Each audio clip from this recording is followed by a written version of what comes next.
সব চাইতে হযরত উমরের রাগটা বেশি ছিল। তার কাছে কোনো মানুষ দ্বিতীয় জবাব দেওয়া উত্তর দেওয়া বড় কঠিন গো। দোষী হলে তাক ছাড়ে দেয় না, কতলিন বিল কতল, সঙ্গে সঙ্গে কতলের অর্ডার হয়ে যায়। তার কাছে তর্ক করলে তরবারটা আগে টানিবার করে। সুবহানাল্লাহ। হযরত উমরের দরবারে একটা বৃদ্ধ মহিলা ছিলেন। আসে বলছে রাষ্ট্রপতি বাড়িতে আছে। সাথীরা বলছে বুড়িমা তোমার বাড়ি কোথায়? কয়েছে আমার বাড়ি যেখানে থাক না কোনো, খলিফা রাষ্ট্রপতি বাড়িতে আছে কিনা। তা কয়েছে বুড়িমা বাড়িতে আছে, আজকে উনি মদিনার থেকে আসলেন, একটু দম রেস্ট নাও, উনি আসবে কিছুক্ষণ পরে। এক সাথী বলল হুজুর আপনার বাহিরে একজন বুড়িমা আছে, বৃদ্ধ মানুষ, আপনার দেখা করতে চাই। হযরত উমর বাইরে আসে, দেখে একটা বৃদ্ধ মহিলা বসে আছে। উমর রাষ্ট্রপতি, পৃথিবীর দ্বিতীয় রাষ্ট্রপতি, খলিফা, বলছে মা কি বা দরকার আমার কাছে আসছেন বলুন। মহিলাটা বলছে ওমর রে, খলিফা মুসলিমিন, আপনি কি বিচার করেন? আপনি কি বিচারক? কইছে বুড়িমা আমি তো নেই বিচারক। মনে মনে খলিফা ভাবছিল মনে হয় কোনবা যুবক ছেলেরা বুড়িমাকে অত্যাচার করেছে। বুড়িমা বলেন কি হয়েছে? কইছে খলিফা আপনি যদি বিচারক হন, আমি একটা ভিখারি মহিলা, দিন ভিখারি বুড়িমা, মানুষের বাড়ি দাঁড়ে দাঁড়ে ঘুরি ভিক্ষা মাঙে খাই। ও খলিফা আমার বাড়িতে বাতি জ্বলার মতন তেল ছিল না, আমি একটা বাড়িতে যে তেল খুঁজে নিয়েছিলাম, একটা শিশির মধ্যে নিয়েছিলাম, বোতলে নিয়েছিলাম, হাত থাকি তেলটুক পরিয়ে ওই শিশিটা হাতে সব তেল মাটি চুষি খেয়ে নেব। আপনি যদি বিচারক হন আমার তেল কেন মাটি চুষি নিলেন? খলিফার সাথীরা বলছে কোনটা ব্রেন শট বুড়ি দে, হ্যাঁ উনি তেল ফেলাইছে, খলিফার দোষ কোনটা? খলিফা বলছে না নাই বলবে না মুরব্বী লোক, আমি রাষ্ট্রপতি খলিফা বলে দিলাম আমার বাইতুল মালের ভিতরে বহু তেল আছে, এক তেল আনি দাও। বুড়িমা সারা জীবন পুড়লে রে, তেল বালতি বাইতুলে শেষ হবে না।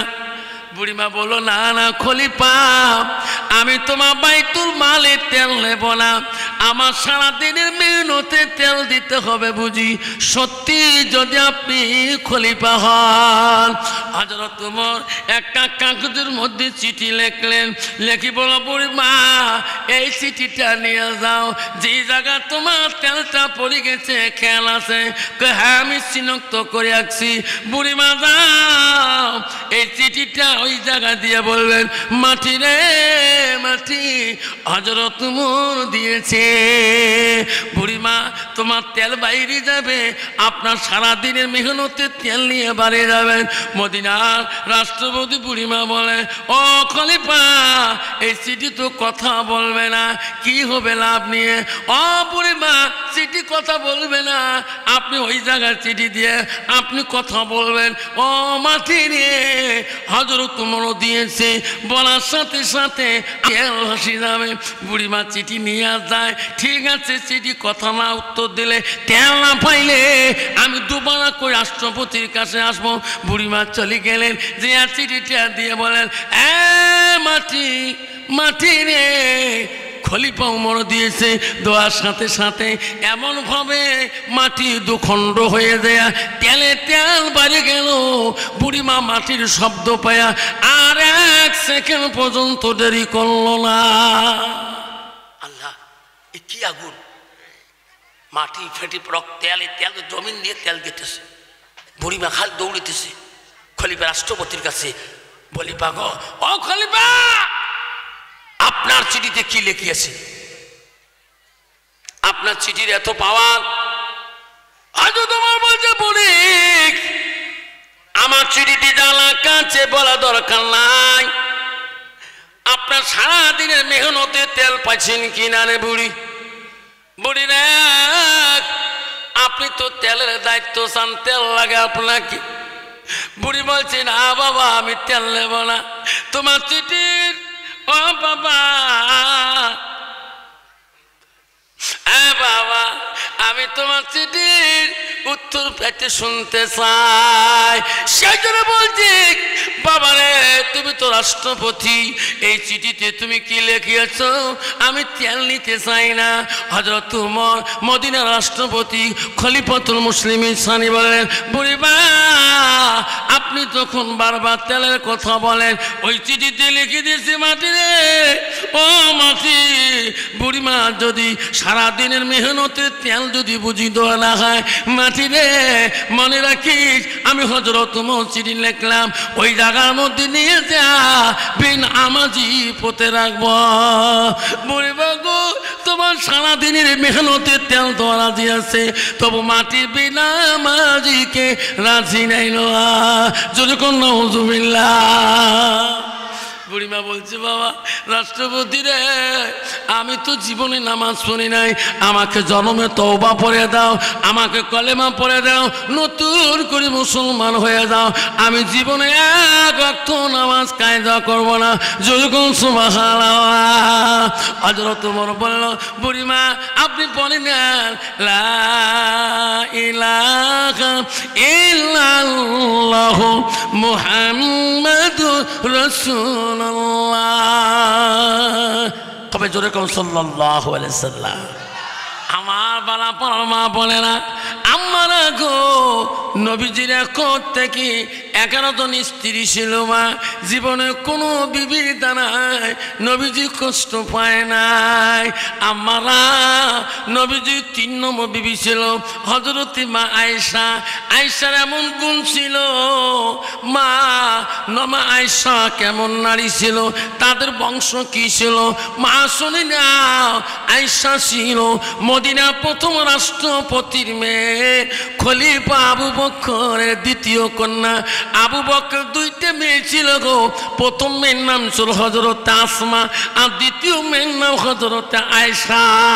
আয়েশা ছিল মদিনার রাষ্ট্রপতির মেয়ে। হযরত আয়েশা এত গুণ ছিল রে, হযরত আয়েশা ছিল একজন কোরআনের হাফেজা মেয়ে। সুবহানাল্লাহ। আর বর্তমান যুগের সমাজের মেয়ে হলো ঝগড়ির হাফেজা, যখন ঠিক না ঠিক। কোরআনের হাফেজা দূরের কথা, কত রঙের ঝগড়া না করে পাবেন। বুঝে যখন আগস্ট জামা দেখছি একটা বক্সিয়ার থেকে আমি শুনে বউ কম ঝগড়ি নয়, ঠিক না ঠিক। ঝগড়া করতে করতে স্বামী দাঁড়িয়ে স্বামী কালা মাসান কয়ে ফেলায়, তোমার তুই না কয়। স্বামী যদি কালা হয় কালটু ডোম কয়, কয় না হবা। মা বোনেরা খবরদার, মা হযরত মা আয়েশার কেমন গুণ ছিল। মা বোন শুনে রাখেন পৃথিবীর নারীরা যদি আয়েশার একটা আঙ্গুলের রূপ দেখতো গো, ওই নারীরা পৃথিবীর নারীরা কোনোদিন স্বামীকে নিন্দা করতো না। মা আয়েশা ছিল একজন হালকা পাতলা নারী, এত সুন্দরী ছিল মা, এত রূপবতী ছিল মা। কোমল বয়সে কম বয়সে রাসূলুল্লাহকে এত ভালোবাসা দিয়েছিলেন। নবীজি বাড়ি আসলে আয়েশা পাগল হয়ে যেত। আয়েশা নবীর দিকে তাকাইলে নবীর দিকে তাকিয়া দেখে, নবীজির মুখের দিকে তাকিয়া দেখে। আয়েশা মাঝে মাঝে নবীজির হাতগুলো বলে বলে দেয়। আয়েশাকে নবী বলে আয়েশা রে আমি বাড়ি আসলে আমার দিকে কেন বারবার তাকাও, আমার হাতগুলো কেন বোলাও। আয়েশা বলছো গো নবী, ও গো সোনা নবী আপনি বাড়িতে আসলে আমি আয়েশা তোমাকে দেখলে আমার কলিজাটা ঠান্ডা হয়ে যায়। সুবহানাল্লাহ। কন্ত বাবা বর্তমান যুগের নারী স্বামী যদি বাড়ি এসে কোনদিন কলজে ঠান্ডা হয়? কলজে ঠান্ডা মারাছিস। স্বামী যদি সারাদিন কাজ কাম করে বাড়ি এসে দেখবেন, বাড়ি এসে দেখবেন ভাদ্র মাসে ম্যাক্কান মোড়ে বউয়ের মুখ, যেরকম ঠিক না ঠিক। কি ডিজিটাল নারী রে বাবা, কি কামধানি নারী রে বাপ। স্বামী বাড়ি এসে কয় বুধ তুই কোষ নিয়ে যেখান থেকে কালাম আসান বাড়ি নিয়ে আসে অত মোর ভালো শান্তি, ঠিক না ঠিক। মা বলে না হযরত মা আয়েশা একটা গুণ ছিল, নবীজি বাড়ি আসলে আয়েশা একটা গুণ বড় ছিল, নবীজি না খাওয়া পর্যন্ত আয়েশার মুখে খানা দেওয়া কষ্ট পাইছে, যেরকম সুবহানাল্লাহ।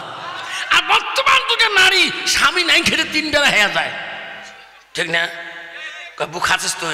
3 বের খানো। বাবু বাবু খায় না, করে খা খা, দেখার দরকার নাই মোর। মা বলে না, আয়েশা একটা গুণ ছিল, নবীজি না ঘুমা পর্যন্ত আয়েশা ঘুমাইতো না, যেরকম সুবহানাল্লাহ।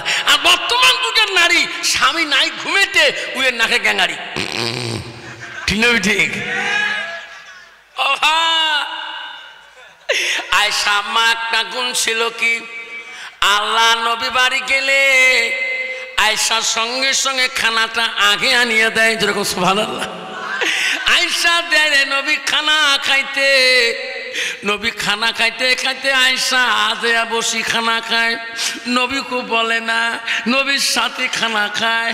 হায় রে আয়েশা গোশগুলো আগে খেয়ে ফেলায়, নবীর সাথে একে প্লেটে গোশগুলো আয়েশা খেয়া হাড্ডিগুলো রাখিয়া দেয়। আমার সোনার রাসূল এত খুশি হয়, আয়েশার কামড়া হাড্ডিগুলা আমার রাসূলুল্লাহ চুষি চুষি খায়, যেরকম সুবহানাল্লাহ। আয়েশা যখন খানা খায় পানিটা গ্লাসে খায়, যে সাইডে আয়েশা ঠোঁট লাগায়, আয়েশা পানির গ্লাস রাখার সাথে সাথে আমার রাসূল ওই দিকে ঠোঁট লাগায়। আয়েশা বলে, নবী গো নবী, আমি গোশগুলো আগে খাইলাম, হাড্ডিগুলো রাখি দিলাম, আমার কামড়া হাড্ডিগুলো আপনি কেন গো খাইলেন চুষি চুষি? ও গো নবী, আমি পানি আগে খাইলাম, আমি যে সাইডে পানি পান করলাম, আপনি ওই দিকে কেন পানি খাইলেন? নবী বলছে, আয়েশা তোমার কামড়া হাড্ডি যদি আমি নবী খাই, আমার কামড়া হাড্ডি যদি তুমি খাও, তুমি যেদিকে পানি পান করছো আমি নবী যদি ওই দিকে পানি পান করি, আয়েশা রে আল্লাহ কাছে সেই পানিটা রহমতি পানি হয়ে যায়, ওই হাড্ডিটা রহমতি হাড্ডি হয়ে যায়। আমার উম্মত উম্মতিরা স্বামী স্ত্রী খাবে আমার মতন করি, আমি রাসূলুল্লাহ খুশি হয়ে যাওয়া, সুবহানাল্লাহ। কন্ত বাবা, বর্তমান যুগের নারী স্বামীর আইটে বস্তু খায়, খাওয়া আমার আছে, বেশি ভাত দেন না তো, গোস্ত দিলে মন মানে না, কাল ভাত ছাড়ে নাই, কুত্তে দেখ না এলে, ঠিক না? ঠিক। কাবু তুই বাবুর বাবার সাথে খানা খাস না, যে খৈনি খাইছে না তারা মুখ না, ঠিক না? ঠিক। তুই জীবনে মানুষের সাথে খাইছি না, খাং না এলাও খাং না, মাসও 2-3 বার খাং না, কার সাথে খাইছিবি? একটা বড় ভাইজি আছে না, বগা পুলুষ, বড় ভাইজি আমার ভাইজি বিটি না, মাঝে মাঝে ফিল্ডে টানে, ভাইজি মুখ ছাড়া বোঝে না, একসাথে বলে পেয়ারে ভরে না, ঠিক না? ঠিক। মা বলে না, তোমার স্বামী ব্যতীত অন্য পুরুষের সাথে 1 লোকমা খানা খাওয়া ওই দিনে খাস, হারাম খানা খালি তুমি। হ্যাঁ যুবক, একলা মেয়েদের দোষ না, একদল পুরুষ আছে বউ যদি কানা হয়, কানা বউর সাথে উঠে বসে কম করে, যেরকম ঠিক না? ঠিক। ওই বউয়ের সাথে আর কোনো লেনদেন নাই, করে মামা শ্বশুরের বেটি, জেরো শ্বশুরের বেটি, ফুবে শ্বশুরের বেটি, দই সিনের মাক্কা মাক্কি, যেরকম ঠিক না? ঠিক। কন্ত বাবা, এরকম মাখামাখি দিলে বউয়ের মেমোরি কাম করবে, কাম করবে। খবরদার, তোর বিবির সাথে খানা না খেয়া অপর মেয়ের সাথে, নিজের শালীর সাথে খানা খাওয়া পর্যন্ত খাস হারাম। মন চলে শ্বশুর বাড়ি বউয়ের সাথে খা, 1 লোকমা খানা খাবি, একটা সুন্নত জিন্দা হবে, যেরকম সুবহানাল্লাহ। কন্ত বাবা, যদি শ্বশুর বাড়ি যদি বউ নিয়ে খানা খায়, যদি শ্বশুর যদি দেহি ফেলায়, বা যদি শ্বশুরই দেহি ফেলায়, খারাপ পাবে। শ্বশুর কইবে, আল্লাহ আমার জামাই আমার মেয়েকে এত ভালোবাসে, আল্লাহ আমি মরার একদম পর্যন্ত যাতে এই ভালোবাসাটা আমি শ্বশুরই দেখতে চাই। আমি শ্বশুর বাড়ি গেছিলাম রে, আমি খানা খাচ্ছিলাম, টানি বসাইছিলাম বিবিকে, শাশুড়ি আসি দেখছে, চোখের পানি মুছি মুছি কান্দে। ও গো আব্বা রে, এইরকম ভালোবাসা আমার মরণের একদম পর্যন্ত দেখতে চাই। আমার বেটি যখন তুমি নিয়ে খানা খাও, আমি দোয়া করি আল্লাহ আমি যতদিন বেঁচে থাকবো, আমার জামাই যেতে এইরকম ভালোবাসা দেখাইলে আমার জীবনে আর কোনোদিন অশান্তি আসবে না, যেরকম সুবহানাল্লাহ। এসি রুমের বাড়িতে যদি বেটি ঘুমায়, মা যদি বহুদিন পরে যায়, বেটির চোখের পানি যদি মা দেখে, মা বলে বেটি রে এত দামি বাড়ি দেখি এসি রুমে ঘুমা, চোখের পানি কেন? কইছে মা 8টার পরে মা তোর জামাই বাড়িতে পাবা না মা। মা সারা রাত কোথায় থাকে মা? ফজরে আজানের আগে বাড়ি আসে মা। ও মা একদিন না মা 3টে মাস চলে যায় মা। মা তুই বাড়ি যাবা, কালকে তুই খবর রাখি কোন সময় আমি ফাঁসি রটকে মারা যাই। কন্ত বাবা ওই মা বেডিক যদি এসি রুমে ঘুমে সারি বাড়ি যায়, কন্ত ওই মার বাড়িতে যা ঘুম ধরবে নাকি? ধরবে না।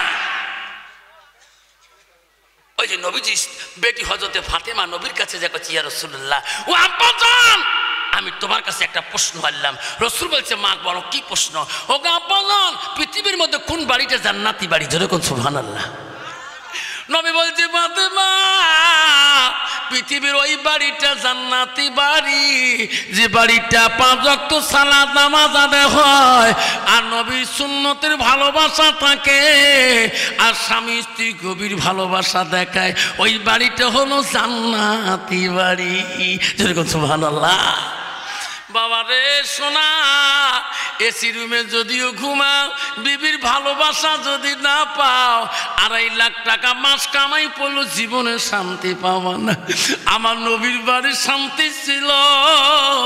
আমার নবী বাড়ি গেলে 1 পেয়ালা খানা নবী স্ত্রীর সাথে খাইছিলেন। নবী খুশি হয়েছিলেন। আয়েশা বারবার নবীর দিকে তাকাইছিলেন, আয়েশা রে তোমার পেট ভরেছে আয়েশা। হুজুর একসাথে খাইলাম, আমার খুব খিদা ঠান্ডা হয়ে গেছে। যেরকম সুবহানাল্লাহ। মা বোনেরা জান্নাত যদি যাইতে চান মা স্বামীর সাথে কোনোদিন রাগ করবেন না মা। মা গো তোমার স্বামী যদি কালো হয়, তোমার স্বামী যদি মোটা হয়, তোমার স্বামী যদি তোমার থেকে রঙের পার্থক্য হয়ে যায়, মা স্বামী নিন্দাকারীকে রাসূল হাদিস বলে গেছে, যে নারী স্বামী নিন্দাকারী সে নারীর জন্য জান্নাত হারাম। আমার খবরদার আব্বাজান আমার শোনার জানেরা, নবীজি বাড়িতে আসি দেখলেন সব বিবিরা আনন্দ। মা আয়েশা সিদ্দিকা তফসিরে দেখলাম আয়েশার জীবনে 8 জন সতীন নিয়ে সংসার করেছিলেন, জীবনে কোনো টু শব্দ কথা হয়নি। জোরে কোন সুবহানাল্লাহ। কন্ত বাবা বর্তমান বাড়িতে যা 2 জন আছে শান্তি আছে। তোমার সঙ্গে কন একজন বোঝা মাথা টেপে একজন ঠ্যাং টেপে, ইওর খবর নেন বাড়ি যাবো সাহল পায়। যেরকম ঠিক যাবে ঠিক মাথা টেপা মারাছিস, একজন দাও ধরি আছে একজন বেহি ধরি আছে, আয় বাড়ি আয়। ঠিক না ঠিক? হ্যাঁ, বিশ্বনবী বাড়িতে যেয়া দেখেন হযরতে বিবির স্ত্রীরা সবাই আনন্দ করি, খেলাধুলা, সবাই কাজে কাজে এত ব্যস্ত হয়ে আছে। রাসূলুল্লাহ বাড়িতে যে একটা হাসি ফেলেন, আল্লাহ আমার বিবির এত কাজে ব্যস্ত থাকে, একটা এহোটা কাম করি আছে, একজন বিবি কোনো ব্যস্ত না, উনি বসি আছে। নবী নাম ধরে দেখেন, আয়েশা আয়েশা আসো, এই বাড়িতে তোমার দায়িত্ব নাই, সবাই কাজে ব্যস্ত, তুমি কাজ করো না। আয়েশা বলছে ওগো নবী আপনি মিথ্যা বলেন নাই, আমি আয়েশা সকাল থেকে বাড়ির একটা কামও করি নাই। কেন করো নাই? ওগো নবী গো আমি আয়েশা তোমার অপেক্ষা হয়ে আছি। কেন? নবী গো আপনি বাড়ি আসলে আপনার কাছে আমি কাজগুলো খুঁজে নিয়ে করব, আপনার কাছে কাজ নিব। আমি কি কাজ চাও? ওগো নবী আমি আয়েশা আজকের জন্য কাজ চাই কি আমার হাত 2টা দিয়া, ও নবী আমি তোমাকে গোসল করি তোমার কাজটা চাই। এই কাজটা যদি দিতে আমি আয়েশা তোমাকে গোসল করে দিতাম। নবী বলছে আয়েশা রে তুমি আমাকে গোসল করে দিতে চাও, এই কাজটা তোর কাছে ভালো লাগবে? হ্যাঁ হুজুর ভালো লাগবে, আপনি যদি আদেশ করেন আমি নবী আমি আয়েশা এখন গোসল করে দেব। নবী বলছে আয়েশা তুমি যদি আমাকে গোসল করে দাও আমি নবী কোনোদিন বাধা করতে পারে না। আয়েশা বড় আনন্দ হয়ে গেলেন, নবীজি গোসল দায়িত্ব তাকে দিয়ে দিলেন। আয়েশা মনে মনে ভাবে, আল্লাহ আমি আয়েশা এত ভাগ্যবতী নারী, আল্লাহ মনে হয় পৃথিবীর জগতে আর কেউ নাই, আজকে আমার নিজের হাত দিয়ে রাসূলুল্লাহ গোসলের দায়িত্ব পেয়েছি। যেরকম সুবহানাল্লাহ। হযরত আয়েশা 2 মস্ক পানি নিয়ে যখন চলে গেলেন নবীর কাছে, একটা চকি জল চকি আনলেন, নবীজিকে আনিয়ে বসিয়ে দিলেন। আয়েশা বড় আনন্দ করে, আল্লাহ আমি আয়েশা এত খুশি, আজকে রাসূলুল্লাহ শরীর মোবারক আমি আয়েশা হাত দিয়ে আমি গোসলের পানি পৌঁছাতে পারবো। হযরত আয়েশা নবীজিকে ওই জল চকির উপরে বসিয়ে দিলেন। নবীজির গার কাপড় গুলা আয়েশা আস্তে আস্তে টানি টানি খুললেন। আমার নবী বারবার আয়েশার দিকে তাকায়, আয়েশা নবীর দিকে তাকায়। আমার নবী বলে, আয়েশা রে গার কাপড় খুললি, পানি কেন গায়ে দাও না, পানি গায়ে ঢালিয়া দাও। আয়েশার গায়ে পানি ঢালে না। আয়েশা তুমি পানি গায়ে ঢালো না কেন, তোমার মশকের পানি মশকের হলো কেন? আয়েশা বলে, ওগো নবী আমি তোমার গোসল করার জন্য আনছি, আমি আয়েশা তোমার গায়ে পানি ঢালবো, পানি দেব। নবী গো নবী, আমার আব্বা আবু বকর কোমল বয়সে 9 থেকে 7 বছর বয়সে তোমার সাথে আমার বিয়ে দিয়েছে, কোনোদিন তোমার কিসমতে ত্রুটি করি নাই। ওগো নবী আজকে একটা প্রশ্ন করতে চাই, আপনি জবাব দিবেন, তারপরে তোমার গায়ে পানি ঢালে দেব।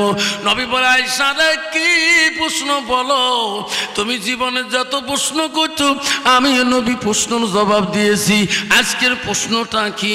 ওগো নবী আমি আয়েশা বলি, তোমার ছোট থেকে ছোটবেলায় শিশুকালে তোমার কোনো রোগ হয়েছে নাকি, কোনো বসন্ত কোনো কলেরা রোগ হয়েছে নাকি? ওগো নবী তোমার গায়ে এত কালো কালো কেন দাগ দেখা যায়? নবী গো ও নবী তোমার মুখে শুনতে চাই, তোমার ছোটবেলা শিশুকালে কোনো বেমার হয়েছে নাকি, এত শরীরের মধ্যে কালো দাগ কেন? আমার নবী আয়েশার দিকে তাকায়, নবী উত্তর দেয় না। নবী 2 চোখের পানি দিয়ে বুক ভিজে যায়। বারবার নবী বলে, আয়েশা আমাকে এই প্রশ্ন আর দ্বিতীয়বার করিও না। আয়েশা রে এই কথাগুলো তুমি যদি মনে করে দাও আমি নবী সহ্য করতে পারি না। আয়েশা আয়েশা আমার মনে তুমি জাগরণ করে দিও না। আয়েশা বলছো, গো নবী কোন দিনের কথা মনে করে দিলে আপনি কষ্ট পান, কেন আপনি বলবেন না? আমার নবী বলছে, আয়েশা রে আমার জীবনে শিশুকালে কোনো রোগ হয় নাই, কোনো বসন্ত হয় নাই, কোনো বেমার হয় নাই। আয়েশা আমার শরীরে যত কালো দাগ দেখো, আয়েশা ইসলামের খাতিরে ইসলামের মহব্বতে আমি যখন তাইবের জমিনে ইসলাম প্রচার করতে যাই, তাইবাসীরা যুবকরা আমাকে পাগল মনে করি, এত পাথর মারছে, সেই পাথরে আঘাতে আমার সর্ব অঙ্গটা কালো করে দিছে। আয়েশা রে সেই দিনের কথাগুলো মনে করি দিলে আমি নবীজি সহ্য করতে পারি না। আয়েশা তাইবের জমিনে আমার শরীরে রক্তগুলা এমন ভাবে শরীর দিয়ে গেছিল, জুতার মধ্যে কলকল শব্দ হয়েছে। আয়েশা তাইবের মানুষ আমাকে পাথর মারি মারি আয়েশা রে আমার সব অঙ্গটা কালো বর্ণ করে দিয়েছে। আয়েশা কেঁদে বলছে, নবী গো তার প্রতিদানকে আল্লাহ দেখে নাই, তাকে তোমাকে দেয় নাই, তার বিচারকে আল্লাহ করে নাই। নবী বলছে, আয়েশা সঙ্গে সঙ্গে জিব্রাইল হাজির হয়েছিলেন তাইবের জমিনে। আমাকে জিব্রাইল বলছে, নবী রে ও নবী কান্দিস না, আজকে আল্লাহ তাইবের জমিন দেখতে সহ্য করে না। মুহাম্মদ আজকে আমি জিবরাইল আছি তোর পক্ষ হইয়া মুহাম্মদ তোর জবান দিয়ে বল তাইফের জমিন যদি ধ্বংস করে দেওয়া লাগে আমি জিবরাইল এখনে উলট পুলট করে দিয়ে দেব রে জিবরাইল মুহাম্মদ তোমার মুখ দিয়ে শুনবো তাইফের জমিন উলট পুলট করে দেব আয়েশা সেই দিন আমি জিবরাইলকে ফিরিয়ে দিয়েছিলাম জিবরাইল রে আমার তাইফের জমিনে মানুষ আমাকে চিনতে না পারে যুবকরা আমাকে চিনতে না পারে নাই জিবরাইল তুমি ফিরে যাও আমি না যাব একদিন তাইফের জমিনে তাদের বংশ থেকে আমার নবী করে মানিয়ে নেবেন তাহলে আমি নবী তাইফবাসীকে অভিশাপ দিতে চাই না আয়েশা রে আয়েশা ওই দিন তাইফের জমিনে আমার শরীরে রক্ত দিয়া আমার জুতা মোবারক পর্যন্ত রক্তর খল খল শব্দ হয়েছিল সেই দিনের কথাগুলো যদি তুমি মনে করে দাও আমি নবী বড় কষ্ট পাই আর তুমি বলিও না রে আয়েশা আয়েশা আম্মা বলছে নবী গো ও নবী তার বিনিময়ে আল্লাহর কাছে চাইবেন না নবীর স্ত্রী মা আয়েশা বলছেন ও আয়েশা শোনো আল্লাহ কিয়ামতের দিন সব নবীদের আদালত বিচার করবে সবার আদালত হবে ওই দিন ইয়াউমাল কিয়ামত কিয়ামতের দিন ওই দিন আমি নবীও আল্লাহ দরবারে যাব সিদরাতুল মুনতাহা কাবা কাউসিনে যায়া আল্লাহর সামনে সিজদা করব আল্লাহ আজকে তোমার কাছে আমি আসলাম আল্লাহ কবে ও মুহাম্মদ পৃথিবীর সব নবীদের বিচার আদালত করব তুমি তো আমার রহমাতুল লিল আলামিন তোর তো কোনো বিচার নাই তোর তো কোনো আদালত নাই তুমি তো রহমাতুল আলামিন তুমি রহমতের নবী তুমি বরকতের নবী সারা পৃথিবী জন্মের মানুষের তুমি রহমতের নবী সব জিনিসের রহমতের নবী তোর কি যে বিচার তুমি সিজদা কেউ কেন কি জন্য দাও রে নবী ওই দিন আমার নবী বলবে ও মাবুদ গো আমি আমার জন্য সিজদা করি নাই ও নবী আমার জন্য সিজদা করি নাই ও গো মাবুদ মাবুদ তাইফের জমিনে পাথরের বাড়ি খেয়ে খেয়ে তাইফের জমিনে পিলারে আসছিলাম ওই দিন তোমার কাছে সাহায্য চাই মাবুদ জিবাল পানি দিয়েছ তবু জিবালকে আমি ফিরিয়ে দিয়েছিলাম আজকে আমি তোমার কাছ থেকে ফিরে যাব না আল্লাহ বলবে মুহাম্মদ রে কি চাও ও মাওলা আমি কিছুই চাই না আমার জন্য চাই না তাইফের জমিনের একটা করে কালো পাথরের বাড়ি আমার গুনাহগার উম্মত গুলি কি মাফ করবি কি না নবী কান্দে রে ও মাবুদ কোনদিন তোর কাছে কিছু চাই নাই তাইফের জমিনে আমার শরীর মোবারক রক্ত হয়ে গেছে ওদিন তোর কাছে কিছু সাহায্য চাই নাই রে মওলা কিছুই চাইনি আজকে কঠিন বিচারের দিন তাইফের জমিনের একটা করে কালো পাথরের বাড়ি আমি তোর কাছে চাই আমার গুনাহগার উম্মত গুলা মাফ করবি কিনা যেরকম সুবহানাল্লাহ দয়ার নবী প্রেমের ছবি আর আসবে না জগতে সবাই কর দয়ার নবী প্রেমের ছবি আর আসবে না জগতে হাসরের দিনে উম্মতের বিনে হাসরের দিনে উম্মতের বিনে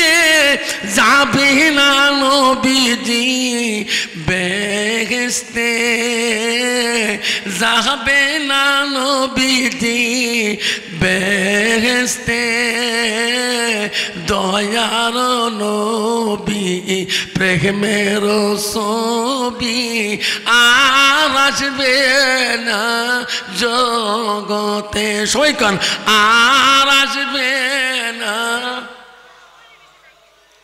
নবী আমাতে সত্যিকার জিন্দাগি কাঞ্চে বড় উম্মতি সত্যিকার জিন্দাগি কাঞ্চে বড় উম্মতি এখনো কান্দে শুয়ে মদিনাতে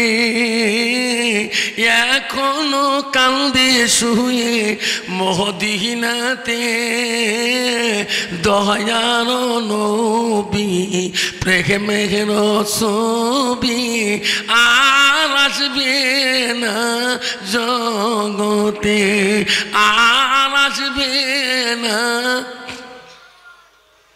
এই নবী জগতে আসবে যখন আসবে সেই নবীর আমরা নবীর সেই গুণগান সেই নবীর হাদিস মানি চলবো কিনা কে কে চলবো হাত তুলি দেখাই তাকবীর লাগাই নাই তাকবীর আমার নবী হাদিস বলেন লা ইউমিনুনা হাদুকুম হাত্তা কুনা হাব্বা ইলাইহি মিন ওয়ালিদিহি ওয়া আওলাদিহি ওয়ান নাসি আজমাইন আমার নবী বললেন ওই মানুষ ততক্ষণ পর্যন্ত পূর্ণাঙ্গ মুসলমান হইতে পারে না পূর্ণাঙ্গ মুমিন হইতে পারে না যতক্ষণ পর্যন্ত নিজের ছেলে সন্তান পেতে মাতা অন্য মানুষের থাকি মানত থাকি আমার নবীর ভালোবাসা উম্মতের ভিতরে থাকবে না অতক্ষণ পর্যন্ত মানুষটা পূর্ণাঙ্গ মুমিন হইতে পারে না ও যুবক ভাইরে নবীর ভালোবাসা যদি অন্তরে থাকে তাহলে নবীর দাইনি সুন্নত হলো কয়টা 10টা দুরকম কয়টা আরো কোন কয়টা যুবক সোনারা নবীর একটা করে দাইনি সুন্নতের কত দাম দাড়ি রাখাটা একটা দাইনি সুন্নত মোচ কাটি ফেলাটা দাইনি সুন্নত 3 তরিকায় লিম্মা জিম্মার অপরা 3 তরিকায় চুল রাখাটা একটা দাইনি সুন্নত বাবা মেসওয়াক করাটা দাইনি সুন্নত আব্বানে পেশাব করি কুলুপ ব্যবহার করাটা দাইনি সুন্নত পায়খানা করি কুলুপ ব্যবহার করাটা দাইনি সুন্নত অপ্রয়োজনীয় শরীরের রোমগুলা কাকের তালি চুলগুলা কাটা দাইনি সুন্নত হাতের নখগুলা কাটা দাইনি সুন্নত অপ্রয়োজনীয় শরীরের রোমগুলা ফেলে দেওয়া দাইনি সুন্নত রাসূল বলছে 40 দিনের ভিতরে তোমার যদি অপ্রয়োজনীয় রোমগুলা ফেলে দেওয়া না হয় কিন্তু তোমার কোরআন তেলাওয়াত তোমার জিকির তোমার আমল আল্লাহর কাছে পৌঁছবে না বর্তমান যুগের মানুষ রে এমন চুললে বাবা কাকের তালি মনে করা যায় ভেঙ্গুলে হারিয়ে দিছে যখন ঠিক না ঠিক তোমার তি নাই মাঝে মাঝে টানিয়ার সঙ্গে যখন ঠিক না ঠিক কাকের তালে চুল যদি এত বড় ভেঙ্গলি হয় তা বাকি যদি অবস্থা খবর কি যখন ঠিক না ঠিক হাওয়া যুবক বয়ান শুনছিলেন নবীর ডাইলি সুন্নতের বয়ান বড় নামাজি পরহেজগারী মুত্তাকিন আল্লাহওয়ালা ছিলেন হঠাৎ করে শুনছিলেন দাড়ির মধ্যে একবার খুর লাগাইলে রসুলের কলিজার মধ্যে খুর লাগা হয় যেরকম নাউজুবিল্লাহ যুবক কাঁদতেছিলেন দৌড়ি যা আলেমের কাছে তওবা করছেন হুজুর আর এই বয়ান করেন না হুজুর আমি বড় অপরাধী কে আমি যদি আগে শুনতাম এই দাড়ি আমি কোনোবার খুল লাগাইতাম না হুজুর আমাকে তওবা করে দাও হান আমি আরো কথা শুনবো না হুজুর বলছে বেটা রে আল্লাহ পাক বলে দিয়েছে বান্দা যখন ভুল করি একবার তওবাকারী নিবে আল্লাহ তওবাকারীকে বেশি পছন্দ করে যেরকম সুবহানাল্লাহ যুবক তওবাকারী নিলেন তওবাকারী বাড়িতে গেলেন মসজিদে নামাজ পড়তে যায় একটা দুইটা করে দাড়ি যখন কাছে বড় হয়ে যায় বারবার দাড়িগুলো চুমে খার বলে আল্লাহ তো নবীর ভালোবাসা তো দিন রাখতে পারি নাই আগে যদি আলেমের মুখে শুনতাম এই দাড়িতে আমি খুল লাগাইতাম না 1 মাস 2 মাস 3 মাস চলে গেলেন দাড়িটা একটু ধরার মতো হয়ে গেলেন 6 মাস কাউ যখন দাড়ি বলায় না এত সুন্দর দাড়ি রে কয়বার দিনের মধ্যে দাড়িগুলো আছড়ে দেয় হঠাৎ হঠাৎ করি তার মামা শ্বশুর আসিয়া যায় বাড়িতে। জামাই, ও জামাই, আমি আসলাম তোমার বাড়ি, তোমরা আমার ভাগ্নি জামাই হন। জামাই গো, আমার কালিকা মেয়ের মহরণা দেন, মহরণা চুক্তি করা হবে। আপনি একটা ভাগ্নি জামাই, আমার সব জামাইরা আসবে, আপনার শাড়ি তো মহরণা বাঁধা যায় না। জামাই আমার বেটির দেন মহরণা যাবেন কিনা? জামাই বলল, মামু আল্লাহ যদি নেয় আমি সত্যি তোমার বেটির দেন মোহনায় যাব। যেরকম সুবহানাল্লাহ। আল্লাহ লোক যাই হবে, নামাজ পাঁচ ওয়াক্ত পড়বে, নবীর ভালোবাসা রাখবে, তার আমল হবে প্রথমে। আল্লাহ যদি নেয়, আল্লাহর উপরে তাওয়াক্কাল তো আগে। যেরকম সুবহানাল্লাহ। ভাইরে, মুই তো কর পাঁচ আল্লাহ নেয় কয় না, এইটা বিশাল ইমান। যেরকম সুবহানাল্লাহ। আল্লাহ যদি নেয় আমি যাব, কারণ আমি আল্লাহর কাছে তাওয়াক্কাল তো করলাম। আল্লাহ যদি নেয়, আমি নিয়ত করছিলাম আমি তোমার বাড়িতে যাব। আজ আল্লাহ নালে তো যাইতে পারবো না। কইছে, মামু আপনি যান, আমি তোমার ভাগ্নি কিনে কালকে আমি সময় মতে ঠিক টাইমে আপনি হাজির হব। বাস মামা শ্বশুর খুশি হয়ে গেলেন, রাত্রি পেয়ে গেলেন। সকালবেলা বউ বলছে, স্বামী গো, কালকে মামার দাওয়াত মনে আছে? হ্যাঁ আমি রেডি। তো তোমরা রেডি? হ্যাঁ আমি রেডি। দাড়ি তো লম্বালা, 6 মাসে দাড়ি বানান না, এই অবস্থা যাবে? হ্যাঁ বিবি, দাড়ির সাথে তোর কি কথা আছে? পাঞ্জাবি গায়ে আছে, টুপি মাথায় আছে, দাড়ি আছে, তোর অসুবিধা দেখি? স্বামী, আমার বংশের মধ্যে আমার একটা ভাই সেবেরও দাড়ি নাই, একটা দুলে ভাই ও দাড়ি নাই। এই অবস্থা যদি তোমার মোর সাথে যান, সব দুলে ভাই শালি হংমই, সবাই মুন্সির বউ করে টাকাইবে, লজ্জা দিয়ে মরি যান। ঠিক না ঠিক? স্বামী, এই অবস্থায় তোমার নিয়ে যাওয়া যাবার নয়, তাড়াতাড়ি দাড়ি বানায় এসো, চেঁচি ফেলে এসো। স্বামী কইছে, না রে বিবি, খবরদার, তওবা করিয়ে নে। বিবি, আমি আলেমের কাছে জন্মে তওবা পড়ে নিছি রে, এই দাড়ি দাঁড় খুল লাগাবো না, আমি নবীর কলিজায় আর দুঃখ দেব না। যেরকম সুবহানাল্লাহ। স্বামী স্ত্রী তর্ক শুরু হয়ে গেলেন। স্বামী বলে, বিবিরে দাড়ি কাটবো না, চল যাই। বিবি কইছে, না না, আমি আগে যদি জানতাম আমি দাড়িওয়ালার সাথে বিয়ে বসতাম না। আপনি ভস করে দাড়ি জমান লাগিয়ে দিলেন, আপনি 6 মাস থেকে দাড়ি বানান না। স্বামী গো, দরকার পড়ে তোমাকে ডিভোর্স করি বাপের বাড়ি যাব, তবু দাড়িওয়ালা খেয়ে নিয়ে আমি সংসার ঘর বানাবো না। যেরকম নাউজুবিল্লাহ। মা বোনেরা, আমারা স্বামী স্ত্রী তর্ক বিতর্ক হয়ে গেল। বিবি সব বেডিং পাত্র বাঁধলেন, হায় রে কাপড় জামা বাঁধলেন, বাপের বাড়ি যা যৌতুক আছে বাঁধলেন, বাড়ির থেকে বাইরে বারান্দা থেকে বেড়ে বাড়ি যান। স্বামী দৌড়ি যা হাত ধরলেন, বিবি এত গয়না পাতি জামা কাপড় নেও কেন? আমি যাব তোর সাথে মামার ভাগ্নি, মামার বেটির বোনের বিয়ে, তুমি এত গয়না কেন নেও? স্বামী গো, আপনি সকাল থেকে আমার তর্ক করেন দাড়ি কাটবেন না, তোমার মতো স্বামী আমি জন্মের মতে তালাক দিয়ে যায়, এই বাড়িতে জন্মে আসবো না। স্বামী বলছি, বিবি রে, ও বিবি, 10 বছর ধরে সংসার করলাম, বিবি এত কষ্টের জীবনের সংসার, বিবি রে, এই দাড়ির জন্য তুমি সংসার নষ্ট করো না। বিবি, তোর পাপ হবে, আমারও পাপ হবে। না না, এই দাড়ি আমি রাখতে দেব না। স্বামী গো, আপনি দাড়ি তাড়াতাড়ি চেঁচি ফেলান, আমি একাই যাবো মামার বাড়িতে, তবু দাড়িওয়ালা স্বামীকে নিয়ে যাব না। আমি বলছি, বিবিরে পাপ হবে, এই পাপের ভার কাই নেবে? বলছি, স্বামী তোমার যত দাড়ি কাটতে পাপ হবে, সব পাপের ভাগ আমি নেব। যেরকম নাউজুবিল্লাহ। কিন্তু বাবা, বর্তমান যুগের নারী পাপ করতে ভয়ে খায় না। কথায় কথায় যদি শ্বশুর শ্বশুর কোনো কথা কয়া ফেলায়, স্বামী যদি দমন করে, আব্বা কি করছিস জানেন তোমরা? কোরআন শরীফের কল, নিম কোরআন শরীফ। স্বামী কে কোরআন শরীফ নিবে সাইডে, তাহলে কয় নেই, তাহলে মা মিথ্যে কল, মেয়েরা কোরআন শরীফে ভয় খায় না। যখন ঠিক নেবে ঠিক দেখো, এরা জুম্মে হত গোদ দিন, ভিজে কাউকে দিদিম। স্বামী করে তো হইতেই পারে না, জুম্মে হত গোদ দিবে চায়, তার মারে ভুল। মেয়ে মানুষ দেখছেন কোরআন শরীফ নিতে ভয় খায় না, জুম্মে হত গোদ দিতেও ভয় খায় না। যখন ঠিক নেবে ঠিক। কি চালাক রে বাবা। তা কইছে, স্বামী গো, আপনি ভয় খান কে? তোমার দাড়ি কাটা বাপ যাতে হবে, আমি নেবো। জোরে কোন নাউজুবিল্লাহ। স্বামী ফাঁকি দিয়েছে, বিবি রে পয়সা নাই, খুচরা টাকা নাই। বিবি দৌড়ে এসে বলছে, স্বামী এই যে 5 টাকা একটা কয়েল আছে, আপনি দাড়ি বানিয়ে আসবেন, তারপরে সঙ্গে নিয়ে চলে যাব। স্বামীর হাতে দিয়ে বললো, স্বামী যাও, আপনি তাড়াতাড়ি নাপিতের দোকানে যাও। নাপিতের দোকানে যায় না, স্বামী যাও তাড়াতাড়ি যাও, তোমাকে তো পয়সা দিয়েছি। হাতের মধ্যে পয়ের পাশ থেকে কয়েলটা নিয়ে যুবক কান্দে আল্লাহর কাছে, আল্লাহ তো নবীর ভালোবাসা রাখলে সোনার সংসারটা নষ্ট হয়ে যায়। আল্লাহ তো নবীর সুন্নাত রাখলে বিবি চিরু কানের জন্য আমাকে ছাড়িয়ে যাইতেছে। মাওলা রে, নবীর ভালোবাসা রাখবো না বিবির সংসার নষ্ট করব? দুই চিনতে পড়লেন। হাতের মধ্যে টাকা নাই, কানতে কানতে নাপিতের দোকান যায়। দুপুর টাইম হয়ে গেছে। নাপিত বলে, বেটারে আমি দোকান বন্ধর সময় হয়ে গেছে, সত্যি করে বল তুমি কানবি না, দাড়ি মোজ বানাবি, তাড়াতাড়ি বল, আমার খাওয়ার টাইম হয়ে গেছে।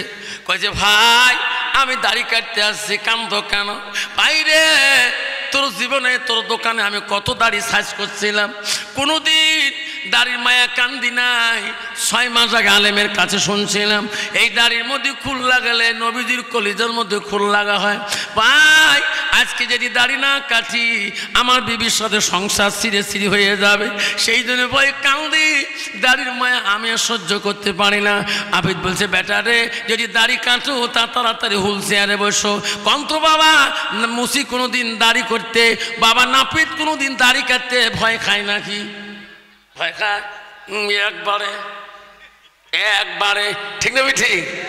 মুসি একবারে বসে এক না ক্রিম লাগে দিয়ে ফেনা বেরাসটা মারে, ফেরা মারে, আরে মুখ ভই বিয়ে হয়ে যায়। আগের কালে আমরা দেখছিলাম বেলেট আমরা পাই নাই, 87 88 আমরা বেলেট দেখি নাই। একটা নাউয়া আমার ওঠি বাবা বাবলু নাউয়া, এখন এও আসিল বাবা খুঁড় আসিল, এখন সামনার মতন আসিল, মারে টান এমন করে, ঠিক না ঠিক? ওখান দিয়ে কোথায় গেলাম মোজদারি ফেলা, কারো সিফটি না হয়, এলাম মিনিটে সেকেন্ডে বেলের শেষ, ঠিক না ঠিক? সিফটিরও সংখ্যা বেশি হয়েছে, ঠিক না ঠিক? নাপিত দেখছে রে, যখন ওই কই সামনার মধ্যে এমন করে খুঁড়, যুবক আল্লাহ যে সুর খুর ধারবা রাখছে, আল্লাহ তো নবীর ভালোবাসা রাখতে পারে না। যুবকের চোখের পানি দিয়া ওই ফেনার উপরে পড়ে আর কান্দি, বলে আল্লাহ তো নবীর ভালোবাসা রাখিলে সোনার সংসার নষ্ট হয়, আল্লাহ আমি কোন পথে চলে যাব? এইভাবে রে নাপিত আস্তে করি খুঁড়তে যখন আবার ফেনার উপরে খুঁড়ের কানি যখন চাপাবে, এমন সময় খুঁড়ের কানি দেয়া খাত করে ঢুকিয়ে গেছে। নাপিত টান মারছে রে, একটা দাড়ি কাটা গেছে, রক্ত রক্ত তো হয়ে গেল, দাড়ির উপর দিয়ে ফেনা দিয়ে রক্ত রক্ত ভিজে যেতেছে। নাপিত বেটা এত ফিটকারি, এত ঠান্ডা লাগায়, আর এক ফোঁটা ওই কাঁচা খুঁড়ের কানি রক্ত বন্ধ করতে পারে না।